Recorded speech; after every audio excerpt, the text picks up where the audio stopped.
Hey, it is Monday, November 27th, and I didn't know what to do with the video today, so Fitzsimmons and I are going to do the 36 questions that lead to love. You can find this on the New York Times website, actually. I will put a link down there in the description to the one we're using.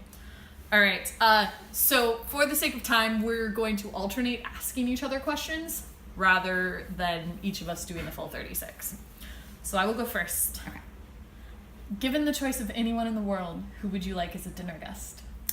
Given the choice of anyone in the world currently alive as a dinner guest, I would pick, oh gracious, I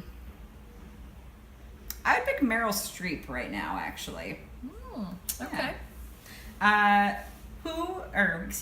Would you like to be famous? In what way? I would like to be famous, but I want to be like strange famous. Like I want to be like Joss Whedon famous. Okay. So I want to do things that people like, but more than that, I want a group of people who will like do random things with me. Like I want to be famous enough that I know a group of really good actors who will all do things. Like that's the sort of famous I want to be. Gotcha. Before making a telephone call, do people even make telephone calls? Sometimes now, yes. Do you ever rehearse what you were going to say and why? Sometimes. When I am about to make maybe like a work phone call, I'll rehearse at least what like I need to go over, just so that way I don't sound like a complete moron on the phone. But when I'm making a call to like someone like my grandmother or my parents or you or anyone else, no, I don't really rehearse that. And that's because we're not making those calls, we're usually receiving them. What would constitute a perfect day for you? Okay, so first off, I would be able to sleep in until like 11 o'clock. That would be the beautiful start of it. I would wake up and someone would have made me breakfast, preferably slightly raw on the inside pancakes, because that's my favorite. That is your favorite. Food. Yep. And I would eat a nice breakfast, and then the day would consist of like, I don't know, a mixture of things. Like going out on a hike would be really nice, or going to a movie. There would definitely be karaoke involved. This would also involve another human.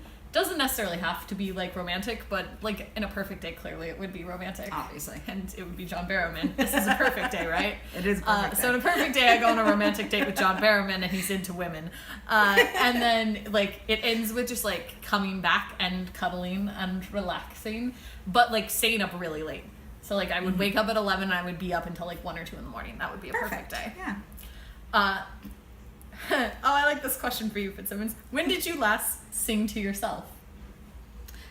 In my car as I drove back here about like an hour ago. And when did you last sing to someone else? I kind of sang to you actually the other day when I was testing out my song for Cabaret. So what day is that? Saturday? Yeah, Saturday. Something like that. So not too long ago, really. Actually, I think even like today I was singing to one of my friends as we were eating dinner. Oh, so you know, look at that. If you were able to live to the age of 90 and retain either the mind or body of a 30-year-old for the last 60 years of your life, which would you want? That's easy. The mind. Without question. I would rather be smart for the rest of my life than hot. Because, first off, I'm almost 30 and I really don't want this body for the next 60 years. Like, this is not a body I want to keep. Unless I get real fit in the next 3 months. But it is a mind I want to keep. So there you go. That makes it simple. Ooh. Do you have a secret hunch about how you will die?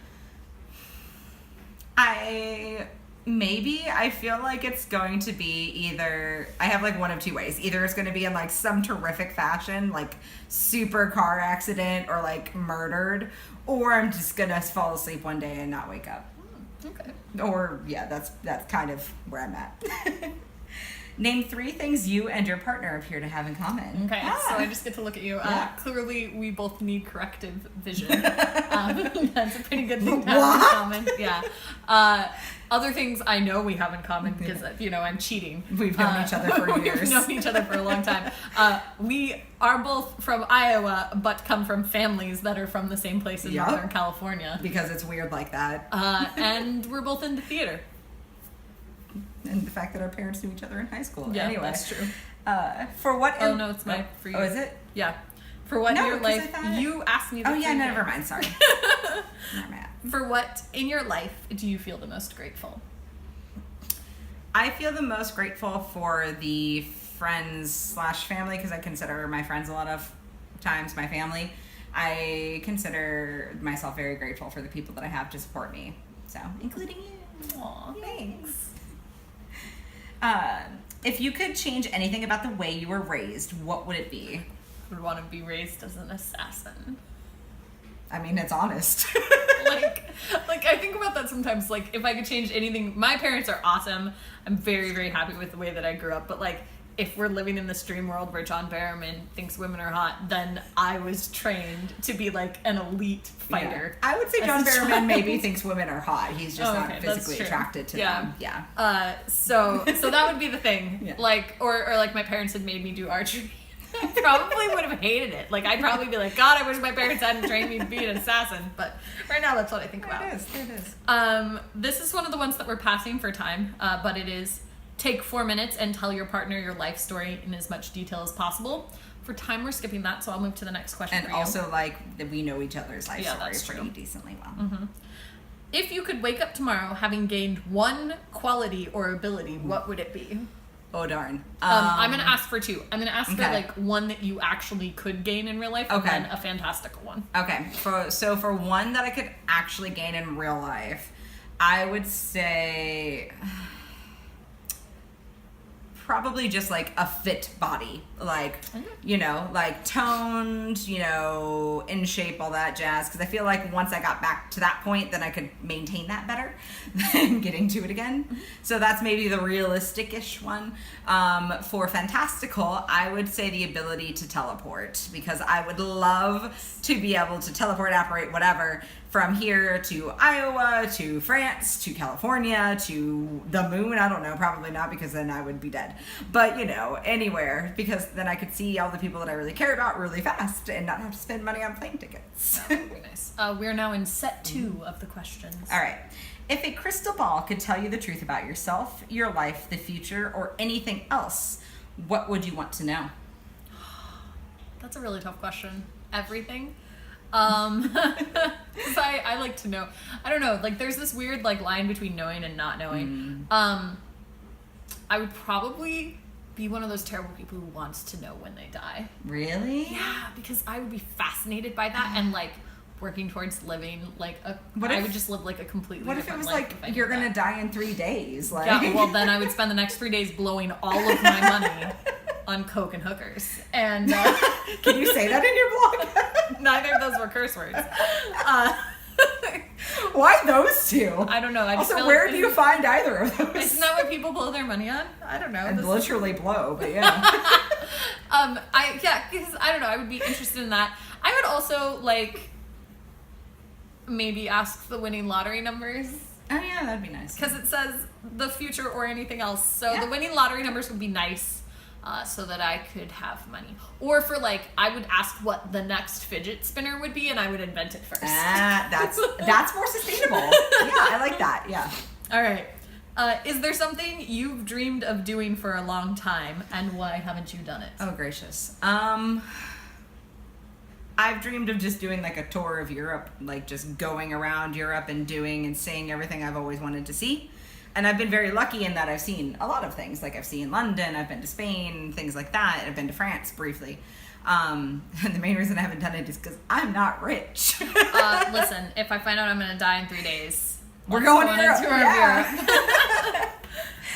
Europe. What is the greatest accomplishment of your life so far? We'll put in. Because, Oh my you know. gosh, that's a really tough question.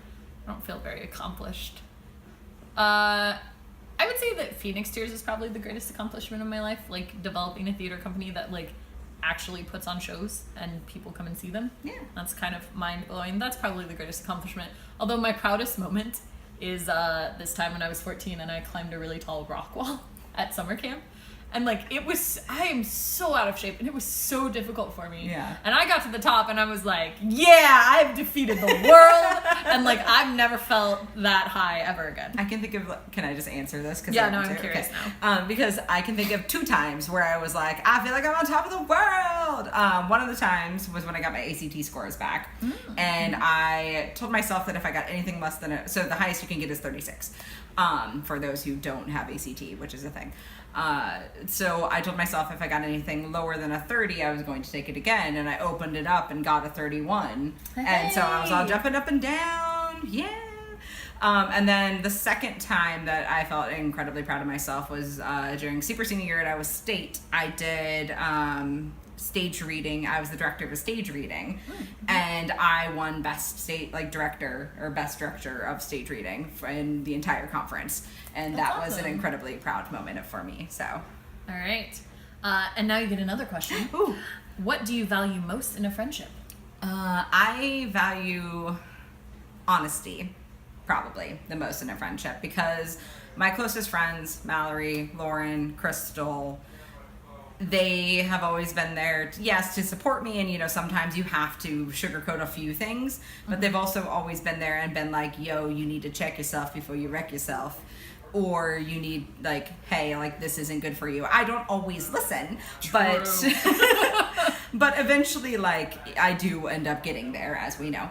And even if I don't want to hear it, I value the honesty, and that is okay. Cool. What is your most treasured memory? I was trying to think about like things that I think about a lot. I mean, like we're gonna have to be really cliche and put the time I took Fall Out Boy on tour. That's totally valid, though. One of my most treasured memories. Let me just name drop that. Yep. And so like, cause that's one of those like surreal moments in my life where like I was teaching Pete Wentz to do magic spells, and I was like, I don't know how this became my life. But it did. So that is definitely a really, really treasured memory.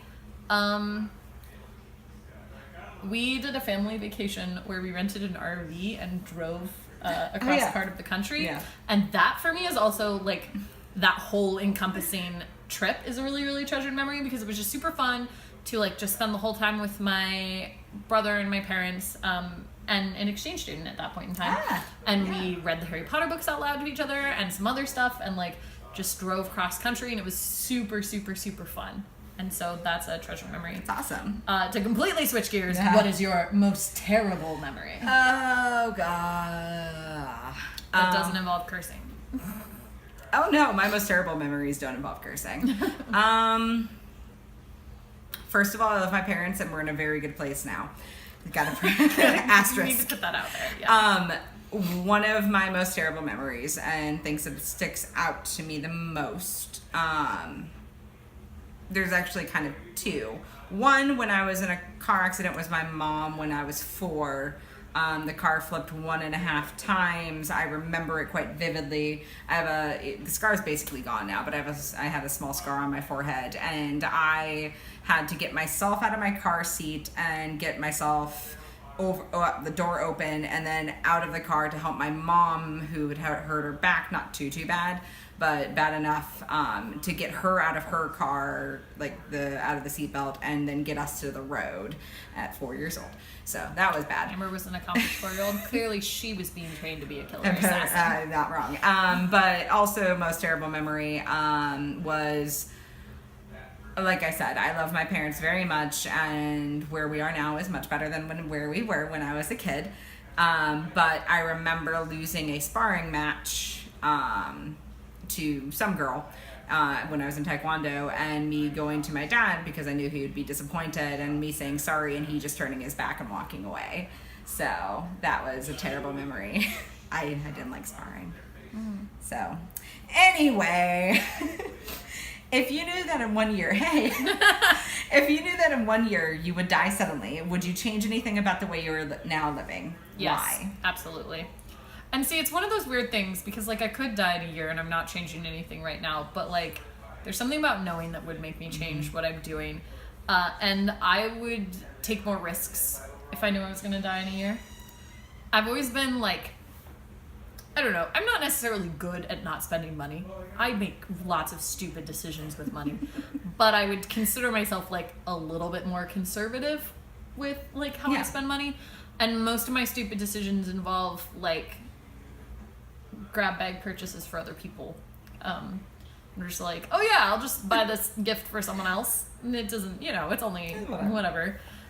So I would definitely spend more money, I guess, and take more risks. Okay. I would probably also quit my job. Okay. I feel like this is very similar to the other one, but what does friendship mean to you? Friendship to me means that person is there no matter if I'm good, bad, ugly, whatever. And they're there to support you. They're there to call you on your stuff. See, I didn't use a bad word. Yeah. They're there to love you unconditionally, basically. Just like family does. And sometimes I feel that friendship, because you choose your friends, is a bit tighter of a bond than family is even. So, yeah. I get that. Mm-hmm. What roles do love and affection play in your life? Little. No. That's not true. Love plays no role in my life. No. That's a lie. I mean, clearly, like, most of my relationships are platonic, for better or worse. I find it difficult, I guess, to express specifically, like, romantic love. I'm really bad at it.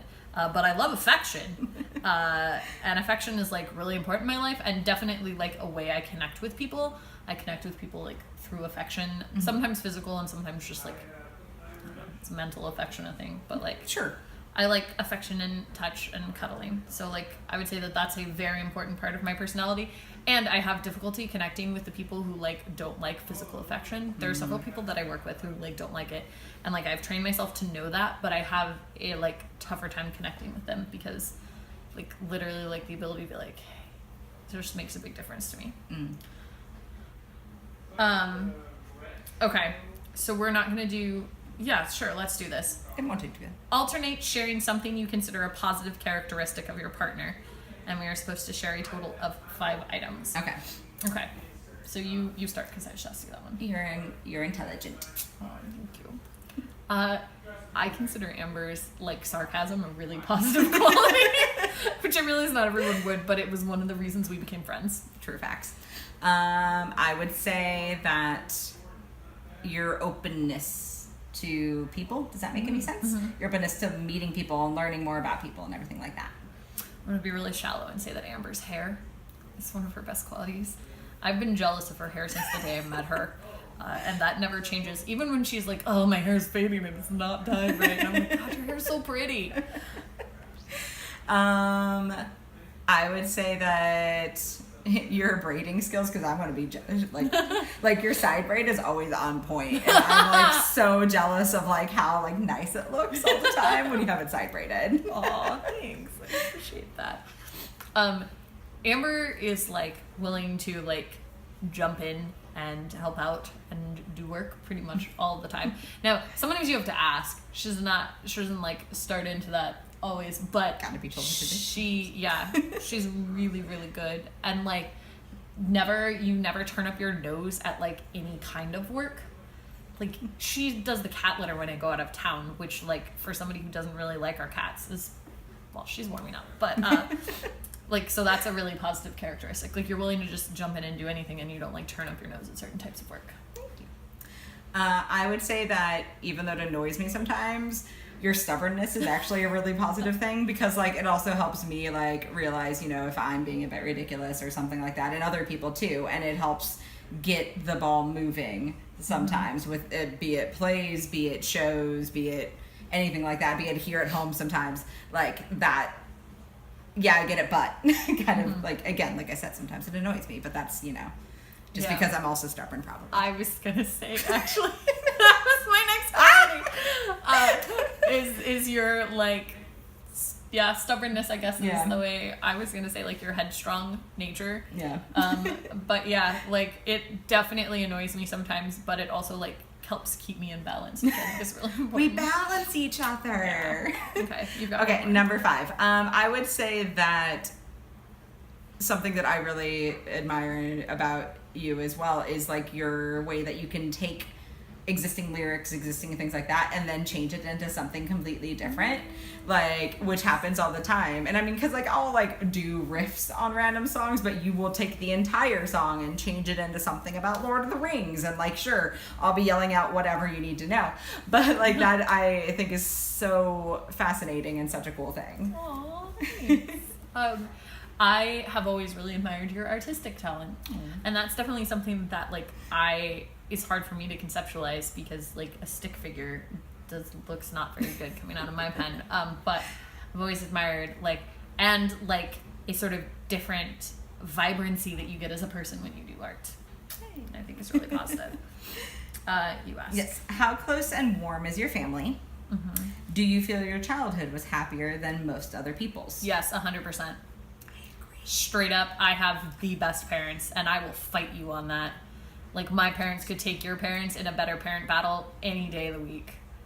And I have confidence saying that because I meet a lot of people, and I've never met anyone in my entire life who had better parents than I did. I agree with you. I'm spoiled. My parents are very warm and very close. We still talk once a week.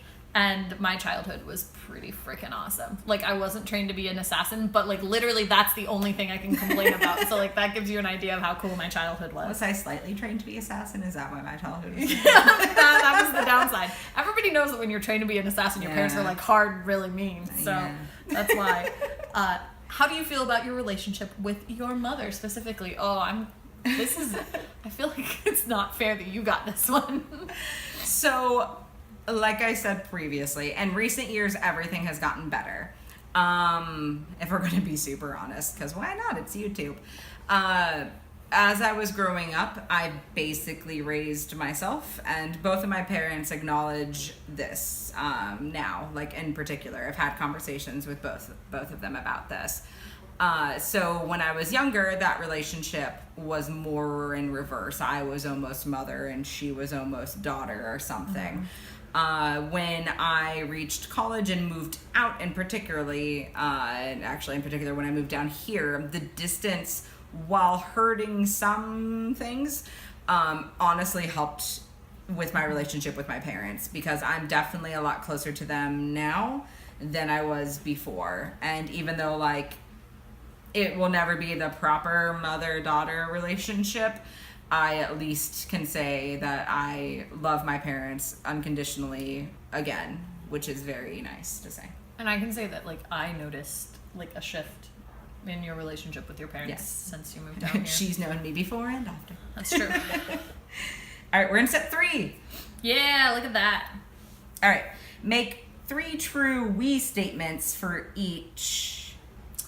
So make 3 true we statements each. For instance, we are both in this room feeling. This kind of seems... Okay, so this is a weird one. I will just do 3 statements. Okay, I'm down with that,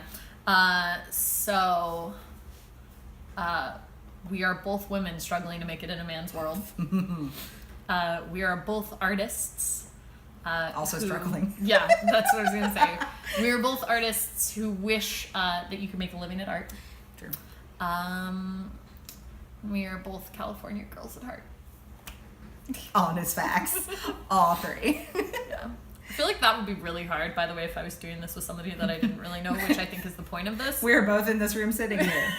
Yeah, that's we true. both like cavatappi. I don't know. Also, is that the point where you'd just be like, no, not true? Okay. Complete this sentence. I wish I had someone with whom I could share. I wish I had someone with whom I could share. This sounds ridiculous. I wish I had someone with whom I could share adventures, which I suppose is a lot about anyway. Mm-hmm. Because I want to be able to share the experience of living with someone who also wants to share that with me. That's good. I like that.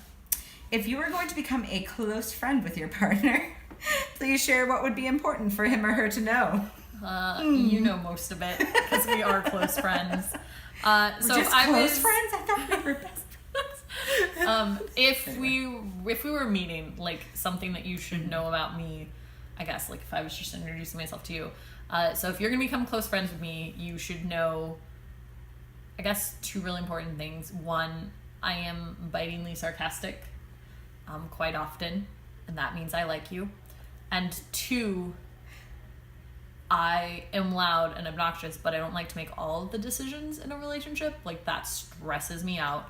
So I need, like, if you're going to be my friend, you have to be able to teach me something as well as me teach you. And you have to want to do that, or we'll never make it as friends. Valid. Tell your partner what you like about them. Be very honest this time. Saying things you may not say to someone you've just met. I feel like we did that with the 5 things. I also feel like we did that. Okay, so share an embarrassing moment in your life. So this is hard because I don't get embarrassed very easily, especially since I have done theater. I don't know. I think one time in maybe 5th grade when I still was able to be embarrassed, I like farted really loud in class when it was really quiet. And I think that was embarrassing, but like literally like... That's the last time Amber was embarrassed. That, the 5th grade, got y'all, 5th grade. Okay. Anyway, when did you last cry in front of another person by yourself?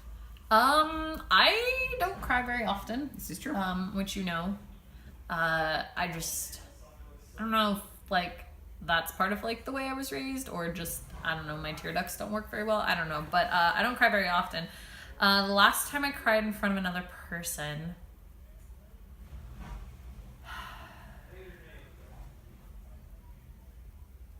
I can't really remember the last time I cried in front of another person. I remember last time you cried in front of me, I think. I mean, there was that time the lizard was dead on the side. But that was longer ago. When Felix got out one of the times. I did cry the first time he got out, but only the first time. And the lizard was definitely after that. And I cried a couple times when we were first moving into this house. Yeah. When I was really stressed out, especially about that whole the HOA charging me money for somebody else who didn't pay. Yeah. It usually happens when you're really tired or really stressed. Yep, that's true. Yeah. So I can't really think of like the last time that I cried in front of another person. Crying by myself, that happens like slightly more often. But I still can't think of the last time that I cried. I was thinking, like, I was laying in bed the other night thinking about something that made me really, really sad. But most of the time, like, I'm more likely to, like, cry at a book or a movie than I am, like, about my own life. Samesies. So I can't really remember the last time I cried. I'll mark it down on a calendar next time so we can keep this. The next question is, tell your partner something that you like about them already. We're also going to skip this one. What, if anything, is too serious to be joked about? Ooh. So, like, again, she has a dark sense of humor, and I relatively do too. I would say, like, actual rape. Like, when there's somebody you know that has been raped. Like, rape in and of itself is almost too much to joke about. Yeah, I would agree with you. Death, totally fine. Death, Holocaust now, whatever. No, I'm just kidding. But really, though. I would dark, agree with twisty, you. Dark, twisty. Like, it's tough for me to find things that I wouldn't find funny in the right context. But we're both agreeing on rape. Yes. So, yeah. Oh, gracious, where are we? If you were to die this evening with no opportunity to communicate with anyone, what would you most regret not having told someone? And why haven't you told them yet?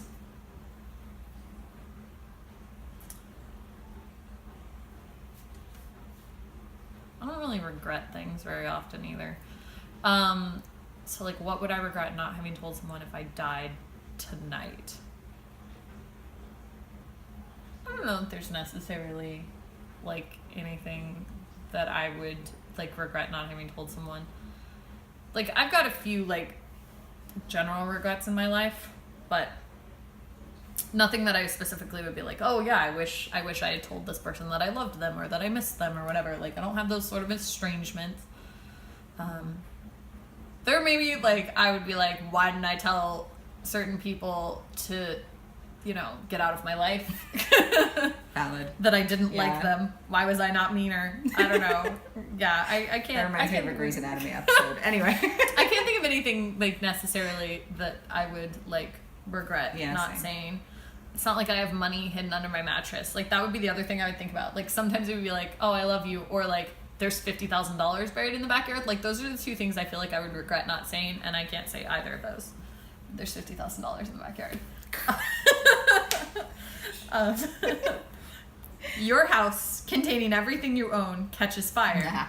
Assuming the loved ones and pets are safe, you have time to save one item. So one non-living item. What would it be and why? This is hard. You know my answer. Is it your computer? It's right here in my Yeah. hands. Everything else can be replaced. See, so I'm gonna do like a brief anecdote. So back when we lived in Iowa when I was younger, I would give myself tornado drills in my house to see how long it would take me to pack She was training to be an assassin. to pack the things that were important to me, which at that time were stuffed animals, into a pillowcase and dive into the closet. We didn't have a basement. So anyway, I think those adequately prepared me to save more than one item. But I would say, since I unfortunately have misplaced the precious necklaces that I loved and they've been missing since we moved, I would grab the mask that my Nana painted. My Nana had passed away my freshman year of college. And on the way, I'd also grab the opal because it's right behind the door and run out the door, assuming that I already had my phone stuffed in a pocket. Yeah, I'm assuming too, like, that my phone is already in my pocket. Yeah, this would be followed by a close, like, my external hard drive that just has some photos and documents on it. But at the end of the day, if I haven't looked at them in 5 years, I'm mostly actually just sad about the necklaces that are gone forever. Mm-hmm. Anyway. Yeah, I don't have a lot of heirlooms, which I think is why, like, Yeah. that's not something I want to grab. Anyway, of all the people in your family, whose death would you find most disturbing and why? Okay. So, either of my nieces, I think right now, because they're so young. Yeah. Like, I think that would upset me the most. Followed very closely by my brother.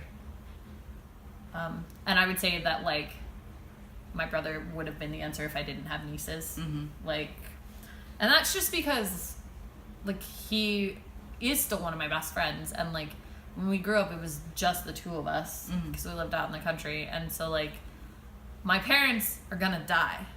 Like, and that's gonna suck. And my grandparents are gonna die, and aunts and uncles and cousins. Like, everybody's eventually going to die unless they fix that problem soon. Which they shouldn't. Then it would because be a of whole the different population. problem. Yeah. So, like, that's a lot easier for me to accept, I guess, than my brother, especially because he's my younger brother. Yeah. And just because, like, there would be a lot of things that I would be like, oh, what? Oh. But for sure, at this moment, my nieces, either of them, would be the worst because, like, that, like, not only is, like, terrible and devastating, but, like, would be devastating to my brother and the rest of my family. Like, would be a larger impact on my family as a whole, I think. Since we only have one more, can I answer that question too? Yes. Cool. I would be, like, I know that my Grammy, who basically was my mom when I was younger, is going to pass away. And I know that's going to suck a lot when that does happen. And, like, I don't like to think about it. But I think other than that, most devastating to me would be Lauren and my brother relatively equally. I don't want to say I love one more than the other. But Lauren I've known since I was 4 years old. And so, as I like to say it, she's my sister from another mister. Yes, and she says it too. We said it during the wedding. But she's been a support system for me for literally longer than I can remember. And if something would happen to her, that would be devastating. And same with my brother, who's 9 years younger than I am. And again, since I kind of was acting like mother, I basically helped raise him. So it would be, like losing my brother, but also kind of like losing my child in a way. Mm-hmm. And even though he's been kind of a moron, I still love him to death, and I love Lauren to death, and I would be devastated if I lost either of them. So that's understandable. All right, last question. Last question. Okay. Share a personal problem and ask your partner's advice on how he or she might handle it. Okay, so I'm willing to go first. Okay. Because I've got one. Okay. So I am currently not feeling fulfilled at my job. and I have been frustrated with the management and the way things are handled and feeling like undervalued. But the actual like core of what I do, I really like. And I just feel sort of like stuck on how to proceed.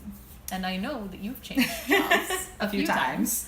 Do you have advice? So what I would say is, at the end of the day, if you're not happy and you're not fulfilled, like, it's just going to hurt you more as you keep going along. Because I've had jobs that I loved the very base of what they were. I loved being a lead. I loved helping people. I loved this, that, and the other thing.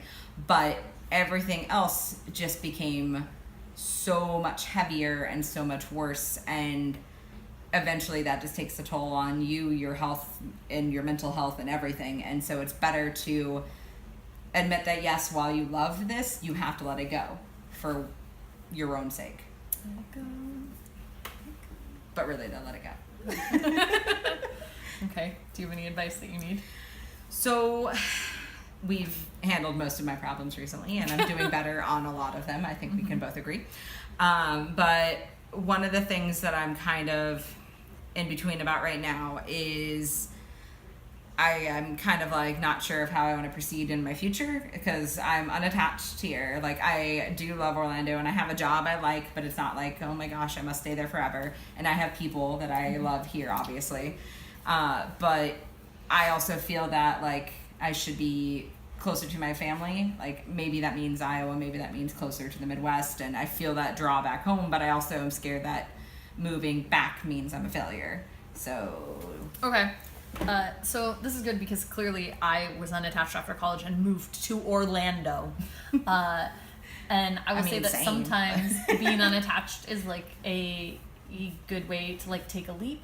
And so even though I had a lot of family in Iowa and like friends, it was a good idea to like take a leap and try something different. And that may be the same now for you going back. And then as far as like feeling defeated, you should never feel defeated. Like, going home doesn't mean that you're defeated. It doesn't mean that you're a failure, because that's not why you're going home. You are successful here. You have a job that you really like. I know you pay your rent on time because you pay it to me. Like, you are doing artistic things. You know, you have a life going for you. Clearly it's successful, but it's maybe just not what you need right now, and that's totally fine. I could have had a successful life in Iowa, and it wasn't what I needed at that point in time. So you're not going back a failure. You are like going back a conquering hero. And like, that's how you got to think about it. Like, I went to Orlando and I conquered Orlando. I like did the Disney thing and I conquered it. Like, and I tried all this stuff and I, you know, chewed up boys and spit them back out. And now I'm coming home a like lauded hero from battle. And that's like how you have to think about it. And what you're coming home to is maybe like a different sort of responsibility, because I know you want to be closer to your parents with like everything that's going on there.